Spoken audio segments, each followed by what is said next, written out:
People are always asking me, Kris, should I go to college? Dude, and I always tell people, it's not a question of should you or shouldn't you go to college. College is where you go for vocational training. That's where you go to basically get a job so that you can make some day-to-day money. Once you're done with college, what you really got to ask yourself is, how do I make real money? Because that's day-to-day money. I want to make the real money, the big money. There's got to be something else after college. What is it? One shot, now the future is yours. Go! I'm turning dreams into reality. Yeah, it's one shot, now the future is yours. Go! So check it out, I'm here in Mexico with my family. We're having an amazing time together. This resort, by the way, is all inclusive, and I make it a point to travel every single month somewhere in the world. It's important to me because that's where I find that I'm really living life. And of course, when I'm out and about, I meet people all the time. They're like, oh my gosh, are you Kris Krohn? Or can I get my picture with you? And immediately they want advice. And the first piece of advice that they always go for is, okay, Kris, what's my first step to make some real money? Because most of them have gone to college, some of them haven't gone to college, but at the end of the day, either way, you know what they share in common? They don't have any real money. They just have money for their day-to-day living. You know, one of the reasons why I make these videos is because no one prepared me for what life financially was really going to be like.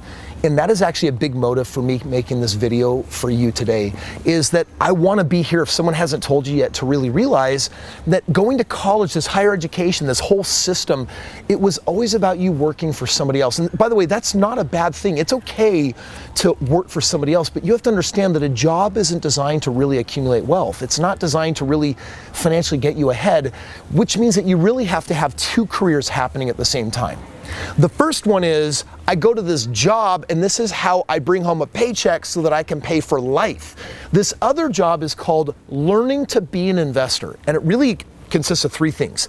I buy real estate, I buy companies, and I might also start companies. And starting companies, by the way, doesn't mean you have to operate them either. But those are the three things that you want to become expert in, because that's what all the wealthy do.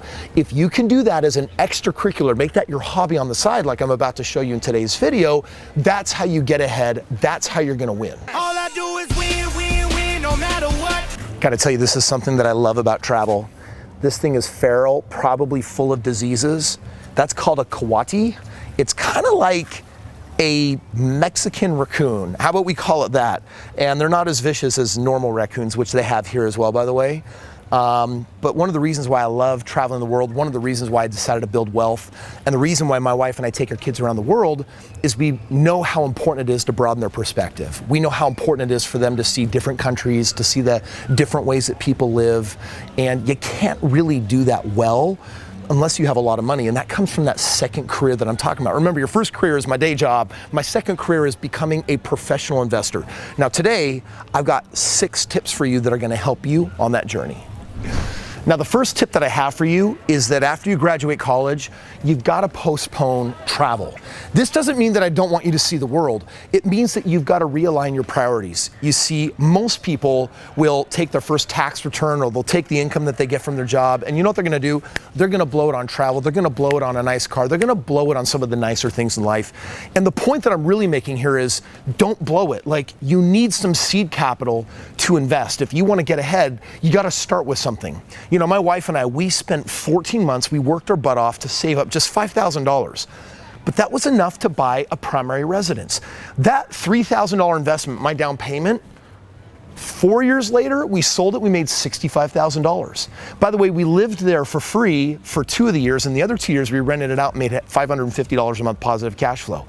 So we could have used that $5,000 and gone and traveled or done something nice. We could have blown it. I'm inviting you to postpone travel or whatever it is that you like to splurge on, to make sure that you start setting money aside for meaningful investments so that they have time to mature and grow and spin up so that you can travel anytime you want. The second tip is for you to start saving. ZipRecruiter says that the average person coming out of college has a salary of just over $51,000 a year.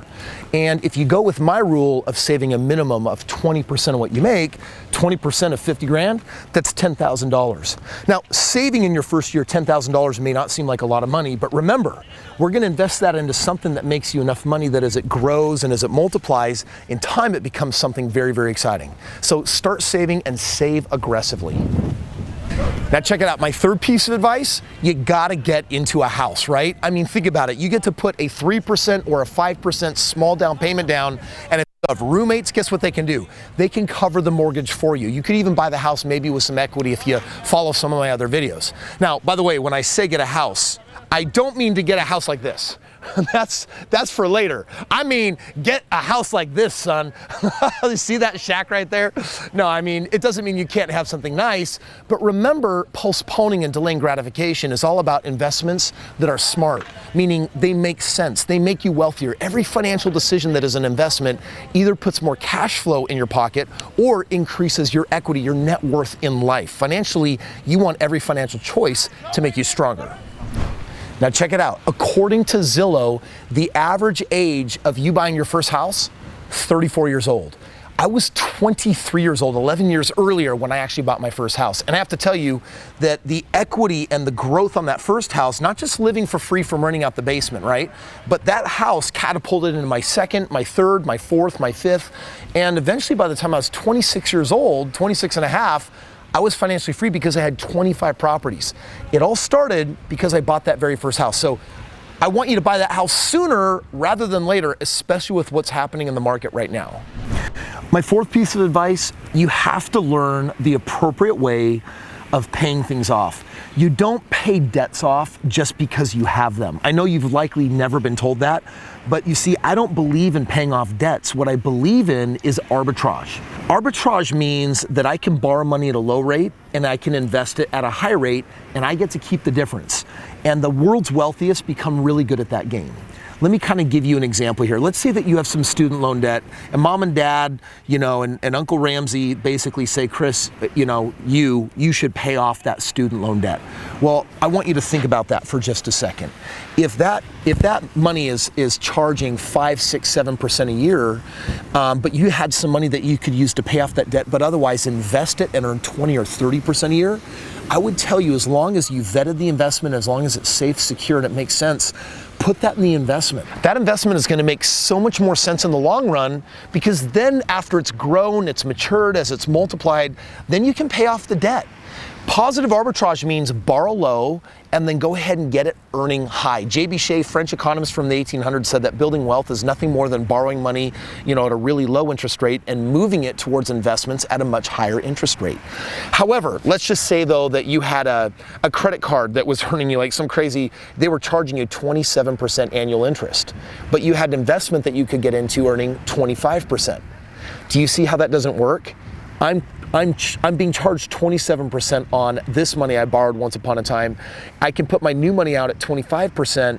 25% against the 27% is a difference of negative 2%. That's a negative arbitrage.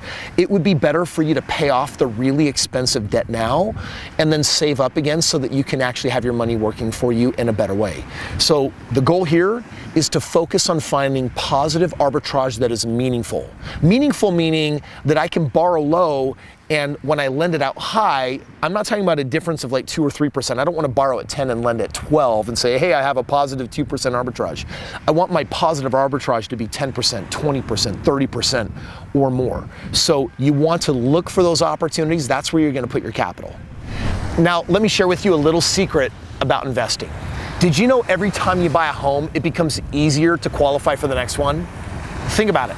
If you bought it and you rented it out and you have a good positive cash flow, you should look better on paper to the banks. And now all of a sudden it's like, wait a second, your renter, because of the rent money you're collecting, is canceling out your mortgage. And you've got money left over. So you know what? Bank says, let's do it again. Banks love to lend to investors that are smart about buying high cash flowing properties. So tip number 5, go out and start buying a lot more real estate. You're gonna love tip number 6. It is to travel and live your dreams. You see, you did something smart. You put your money to work in real estate, positive arbitrage. Hopefully that also includes buying very successful businesses, or at least small pieces of them, getting in on the action with higher ROI. When you do those things and allow your investments to roll forward, eventually you're gonna get to a point where I'm at, where there's so much money left over every month that you have the ability to afford all the choices that you want. I gotta tell you, I feel super fortunate that I could be making this video for you today. It's partially in part due to the 3 mentors that I had while I was in college that were teaching me a lot of the things that I've shared with you in today's video. And if you find yourself saying, Kris, I need a mentor like you that can help take me the rest of the way, I've written a book, The Strait Path to Real Estate Wealth. It shares my 5-step system on how to accumulate real estate even when you have no money at all, even if you don't have credit. So if you want, click the link below, pick up a free copy. You gotta cover the shipping. I've covered the cost of the book. It's my gift to you, and I hope it ignites you on your journey of building wealth. Gotta tell you, I meet people all over the world that are like, Kris, I watch your videos, I got your book, and now I own this portfolio, I bought these homes. Thank you for getting me started. That's exactly what I wanna do for you. So click the link, get the book, start your journey to real estate wealth today. So let me ask you, are you ready to get your feet wet in real estate? Well, check it out. I took my CEO in a limo to see my original portfolio of homes, and if you click this video, let me show you what I showed him. Yeah. Okay, he's not going anywhere. Just 1 second, because they'll come out to play. 1 second. I know you want food, buddy. I know you want some. Ah! Just kidding. Sorry.